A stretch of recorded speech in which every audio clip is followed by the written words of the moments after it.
Hola chicos, hoy seguimos con el relieve terrestre. Si recordáis, el otro día hablamos un poco de lo que era el relieve, conjunto de accidentes geográficos, que si le pongo encima lo que puede llevar, es decir, normalmente vegetación o una ciudad, por ejemplo, hablaríamos de paisaje. Dijimos que el relieve terrestre lo podíamos ver o encontrar en otros planetas, que no era tan original de la Tierra, pero sin embargo la presencia de vida y agua líquida hace que tenga factores inconfundibles. Teníamos los océanos y mares como una forma importante de relieve, el fondo oceánico, y teníamos las tierras emergidas que constituían otra forma o otro bloque de relieve.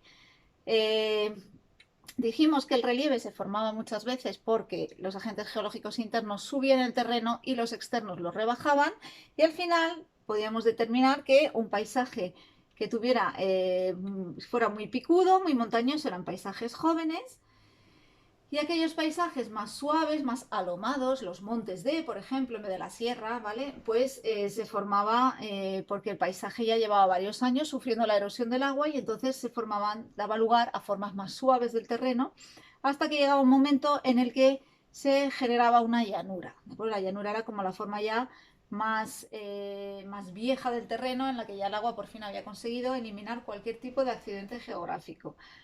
Y en estas llanuras, pues normalmente discurrían los grandes ríos, etcétera, la llanura del Amazonas, por ejemplo. Y dijimos que hoy, en este vídeo, íbamos a explicar un poquito en qué consistían los agentes geológicos y qué eran, ¿vale? Los agentes geológicos básicamente son todos aquellos que producen un cambio en el relieve terrestre.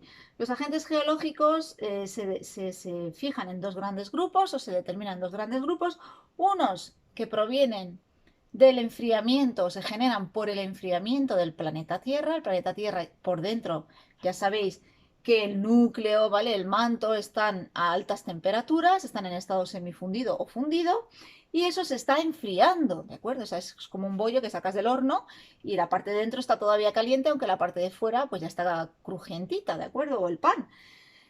La parte de dentro acabará enfriándose y se enfría de dentro hacia afuera, ¿vale? Ese enfriamiento es el que produce, es el motor de las placas tectónicas, el que hace que los continentes se muevan, el que hace que haya terremotos, que haya volcanes, ¿vale? Todo eso son agentes geológicos internos, y normalmente lo que suelen hacer es elevar el terreno, generan montañas, ¿vale? También generan grandes depresiones como las fosas. Y luego están los agentes geológicos externos. Los externos son los que, como su propio nombre dice, están al exterior. ¿Quién está al exterior? Pues básicamente son el agua, el viento, los seres vivos, que también actúan como agentes geológicos y modelan el relieve, ¿de acuerdo? Normalmente haciendo un efecto de desgaste de zonas altas y relleno de zonas bajas. ¿Para qué? Pues para allanar, ¿vale? Para producir una llanura. Acordaos que lo decíamos. Estos agentes geológicos externos tienen un motor, que es el que los mueve, que evidentemente es la energía solar. Ahora lo vamos a ver, ¿vale? Es decir, decíamos, agentes geológicos internos tienden a subir el terreno, ¿vale? El relieve, ¿vale?, se acentúa, se hace más alto, más grande, ¿vale? Y los agentes geológicos externos tienden a disminuirlo, ¿vale? Destruyen el relieve. Y al final se forma un ciclo. Por unas zonas se construye relieve, vamos a decirlo de alguna forma, y a la vez se está destruyendo relieve y se va modelando el aspecto exterior de nuestro planeta, ¿vale?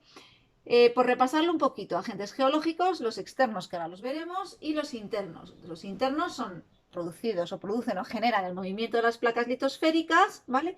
Y esto genera que haya cordilleras, elevaciones, montañas, ¿vale?, orógenos que se llaman, que haya volcanes y que haya también terremotos. Y también se pueden producir fallas y fosas, ¿vale?, de hundimiento.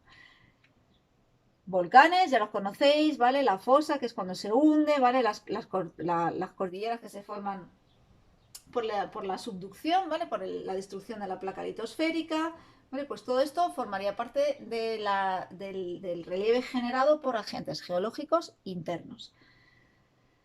Los agentes geológicos externos, pues básicamente están producidos por el ciclo del agua, es decir, que el agua que va a ascender de los mares y va a precipitar en los continentes va a ser la que va a modelar el relieve, pero también lo produce el viento, como os decía antes, el hielo, la temperatura, ahora lo veremos, ¿vale? Pero veis que realmente es un ciclo, está todo integrado, no se puede pensar en uno sin el otro. Mirad, esto sería un poquito el esquema del tema. Los agentes geológicos externos son aquellos que modifican el relieve, ¿vale? Gracias al agua, al viento, El mar, como tal, cuando hablamos de agua es más bien como la nieve, la lluvia, ¿vale? Y el hielo. El hielo también puede desgastar, puede erosionar, ¿vale? Pues al igual que el agua líquida. Aquí nos faltaría una patita quizá hablando de los seres vivos. Los seres vivos también funcionan modificando el relieve o impidiendo que se modifique. Es decir, que si hay vegetación, el relieve se ve diferente o va a evolucionar de forma distinta a si no hubiera esa vegetación, ¿vale? ¿Qué acciones generan los agentes geológicos externos? Pues vamos a hablar de 4 acciones. La primera es la meteorización. ¿Qué es la meteorización? La meteorización es la rotura, se rompe el material, ¿vale? Lo estoy disgregando, es decir, el martillazo que pego, imaginaos que le pego un martillazo a un terrón de azúcar, ¿vale? Entonces, pues ese azúcar queda disgregado, queda hecho trocitos, añicos, ¿vale? Eso he meteorizado el terrón de azúcar, pero sigue ahí, ¿de acuerdo? O sea, yo le doy un golpe y sigue aquí el terrón de azúcar hecho polvo, ¿vale? Eso se llama meteorización. La meteorización, ¿vale? Ya lo veremos, puede ser física, el martillazo, puede ser química, por ejemplo, si el terrón de azúcar en vez de darle un martillazo le he hecho agua, ¿vale? Si lo he hecho agua, pues se va a disolver químicamente, también se va a deshacer, se va a descomponer, ¿vale? Esa sería química. Y también puede ser biológica. Por ejemplo, mi gata o mi perra si encuentra el terrón de azúcar se lo va a comer, ¿vale? Eso también sería biológico, no es un buen ejemplo. Después de que esté meteorizado, que esté disgregado el material, que esté roto, que esté disuelto, lo que sea, vamos a hablar de erosión. ¿Qué es la erosión? Es coger ese material y quitarlo de esa zona. Es decir, cojo los trocitos del terrón de azúcar y los levanto. Ahí estoy erosionando, ¿de acuerdo? Evidentemente, estos procesos van juntos, no se puede hablar de un proceso sin el otro, pero sí quiero que los diferenciéis. Entonces, erosión es remoción, es quitar. Quito ese terrón de azúcar de ahí. ¿Vale? ¿Y qué voy a hacer con él? Lo voy a transportar. Lo voy a transportar, ¿vale? Transporte. Y llegará un momento en que me harte de transportarlo porque pese mucho o porque ya esté cansada o porque haya mucho azúcar en todas partes y lo suelto, ¿vale? En el momento en que lo suelto voy a hablar de sedimentación. Entonces se van a producir esos 3 procesos son conjuntos, no se da el uno sin el otro, es imposible, ¿vale? Si hay erosión, es porque luego hay un transporte, o sea, es decir, lo quito de ahí, pero claro, no se queda ahí flotando en el aire, lo quito y lo muevo, ¿vale? Transporte. Y llega un momento en que lo suelto, sedimentación, no lo puedo transportar eternamente, ¿vale? ¿Puede haber meteorización sin erosión, transporte? Sí, sí. Puedo darle el golpe a mi trozo de azúcar y que se quede ahí. Ya está. ¿Lo he meteorizado? Sí. ¿Lo he erosionado? No. ¿Vale? Son 2 cosas distintas. Bien, la erosión, pues se produce o el agua, o el viento, el oleaje del mar, el hielo, en fin, etcétera, ¿vale? Lo van a quitar de ahí y va a ser transportado pues, por los mismos agentes geológicos externos que también lo van a sedimentar. ¿De qué va a depender cada cosa? Pues lo iremos hablando. Esto ya os lo he explicado, ¿de acuerdo? Es volver otra vez a lo mismo, pero realmente, ¿qué es lo que hace que se modele el relieve? ¿Qué mueve los agentes geológicos externos? El movimiento de los agentes geológicos externos se produce básicamente por la energía solar. El motor es el sol. ¿Por qué? Pues porque el sol calienta la superficie de la Tierra y al calentar la superficie de la Tierra o bien evapora el agua, ¿vale? Se calienta el mar y ese agua se va a evaporar y va a subir o bien, bueno, y a la vez también ese calor que emana la Tierra hace que se mueva el aire y al moverse el aire genera vientos y esos vientos van a transportar el agua, porque si no imaginaos, se evaporaría y llovería, se evaporaría y llovería, nunca caería aquí en el continente, ¿vale? Entonces no solo se tiene que evaporar, sino que tiene que haber un viento que me arrastre ese agua y haga que caiga en la zona continental, ¿vale? El viento como tal, también sin agua, también erosiona y a veces el agua al caer forma hielo y ese hielo también es un agente erosivo, ¿vale?